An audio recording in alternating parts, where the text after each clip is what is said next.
When Adam Keyes, the soldier, became Adam Keyes, the war casualty, it underscored the reality of modern warfare, that more servicemen and women are surviving battlefield injuries than ever before. But the Canadian-born soldier had his sights set on more than just survival, and he sat down with R. Paul Johnson to tell his remarkable story.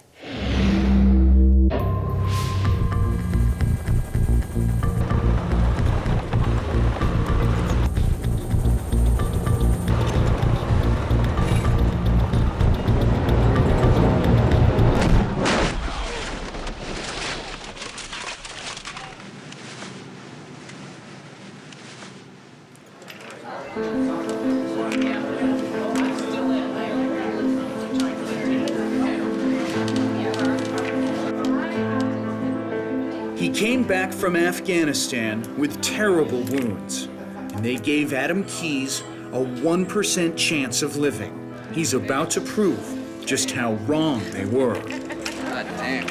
For 2 years, Adam has been reclaiming parts of his life. Now he has a surprise in store for his doctors, and more important, his grandparents back in Canada. This summer is their 60th wedding anniversary. You know, they know I work hard, but I want to show them how hard, and I want to walk up to their house, up the driveway with my legs on. Do you think you're going to be able to do it? Oh, no, without any doubt. Mom Julie Keyes has no doubt either. She's watched every moment of her son's recovery. He just fought every day, and he got better, and he beat the odds.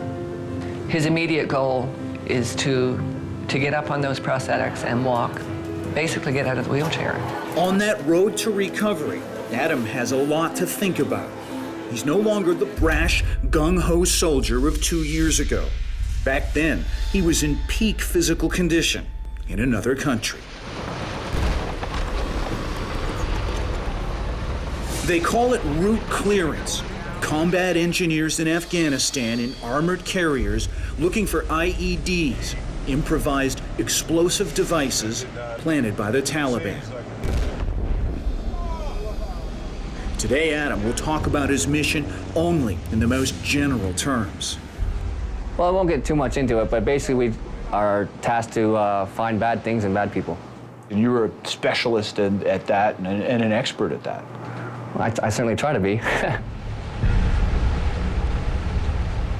But no training could prevent what happened on that July morning in 2010.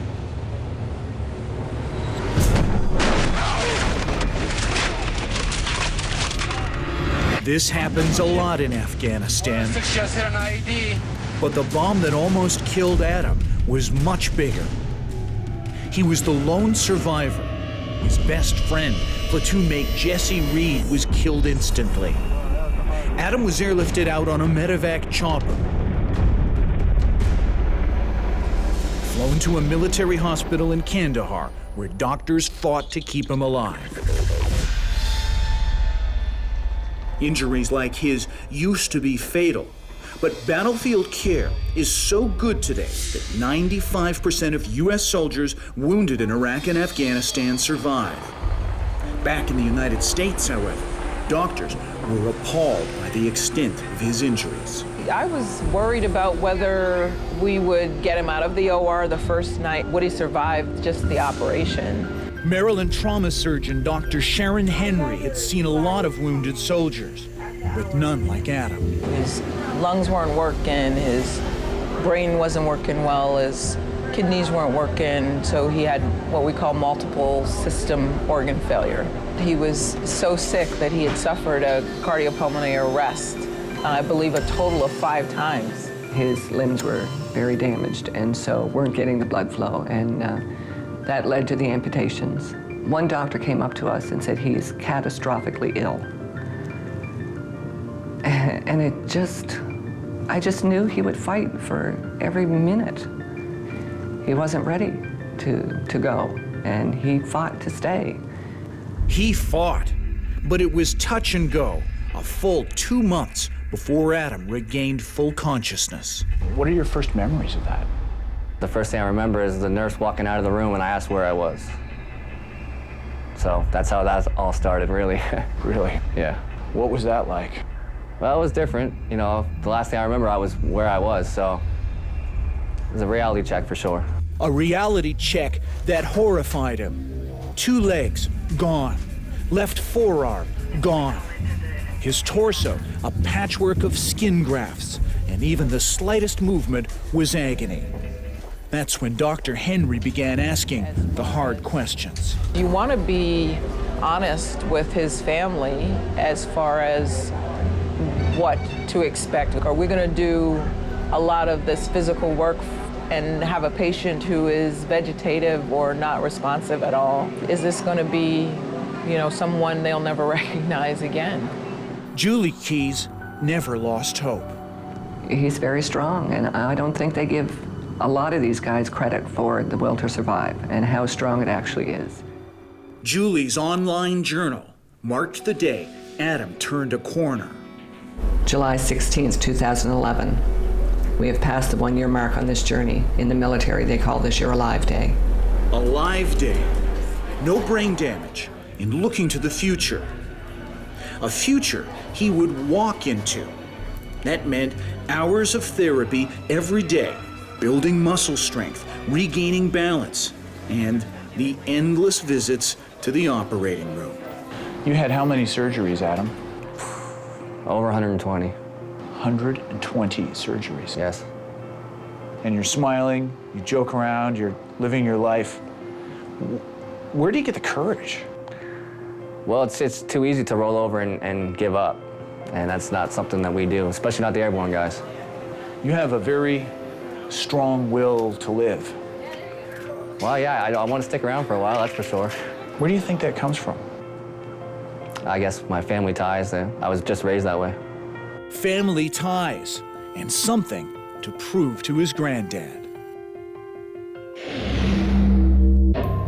Next on 16 by 9, a fearless warrior. I'm still healthy. I know you are. Got a lot of guts. Wins an uphill battle.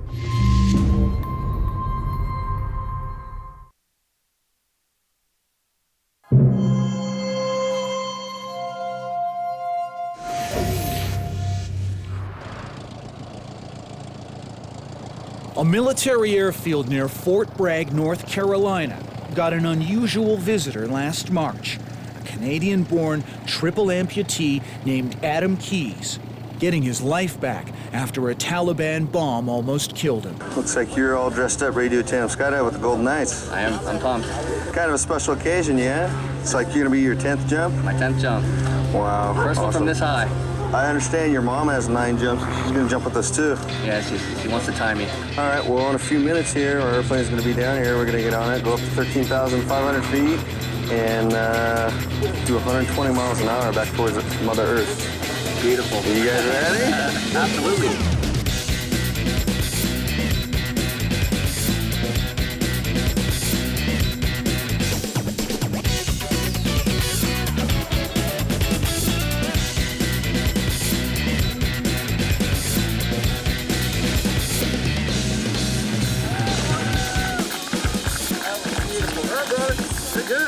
Hey, Adam, you just jumped 2.5 miles above the Earth with the U.S. Army Golden Knights. How do you feel, brother? I feel beautiful. Yeah? Hey, you think you're strong? Try this one out. Yeah? Feeling a little Army strong, are you? Always. Hey, man, love you too. Oh, that was gorgeous. Sir, how was As that? one of a small group of U.S. soldiers who have lost 3 limbs on the battlefield, Adam Keys is celebrated on both sides of the border. They gave him a motorcycle parade in the Pennsylvania town where he spent his teenage years. He's one of more than 400 American soldiers who lost more than 1 limb in Iraq and Afghanistan. And the Canadian Embassy in Washington singled him out for honors on Remembrance Day. Military Press Attaché, Lieutenant Colonel Doug Martin. There's a part of Adam Keys that's part of our heart. Why? Because not only was he a U.S. Army soldier, but he has a Purple Heart and he's a Canadian. In Arlington Cemetery, there's a whole area that's devoted towards Americans who died as Canadian soldiers. So that link is there very, very tight. And what's very interesting is to have someone like Adam Keys, who's able to seal that bond together in this more modern day, 200 years after the War of 1812.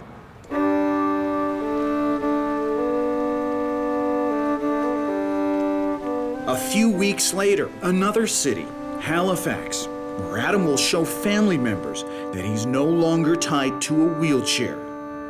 He left Nova Scotia 15 years ago, and longtime friends like Deborah Taylor have their special way of saying welcome. The flag is for Adam. Adam's here for a month, and the flag is flying for him. We're all people. We're all of the same breed. It does not matter at all. The flag is there for Adam because he was in the American military, but Adam is from here. He's still a Canadian to us, but he's an American down there.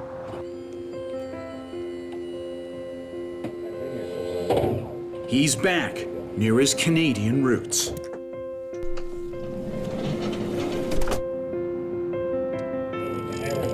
Yeah, see, they're waiting for me. Just pull up right here, and we can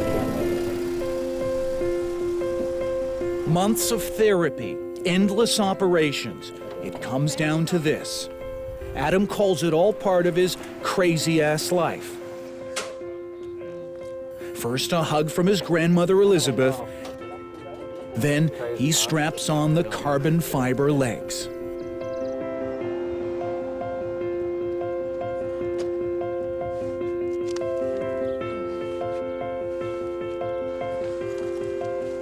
He calls it a hill. In fact, it's a gently sloping driveway, but the first few steps take all his focus and his strength.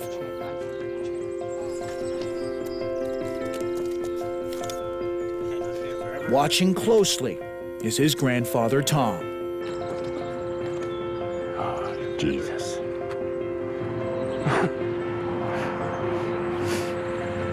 With a bit of help, Adam begins to make it up that slope.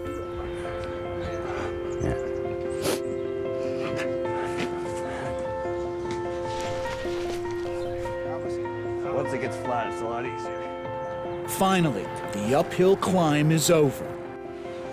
You got her. You got her. Oh, Christ, Adam. It's a wonderful thing to see out vertical. Don't do that, Granddad. Don't cry. One more forced march, and he reaches the front door. All right, Adam, you're there. There you go. You did it. Congratulations. You like it? Yeah, I like it. All right, let me get my leg on the ground here. That's how paratroopers do it. Oh, yeah, I knew you. So where's this rum and coke? There it is, sir. It's not an easy job. No, it wasn't. No, it was not. I understand.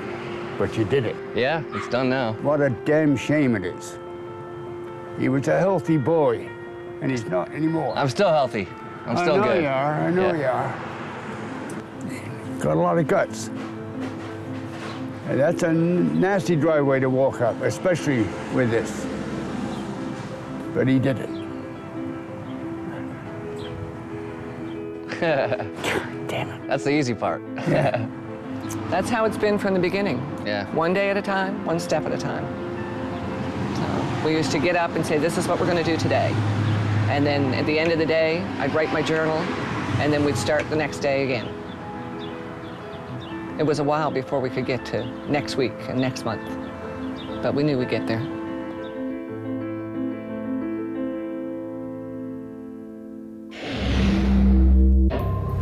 And Adam's recovery is only getting better.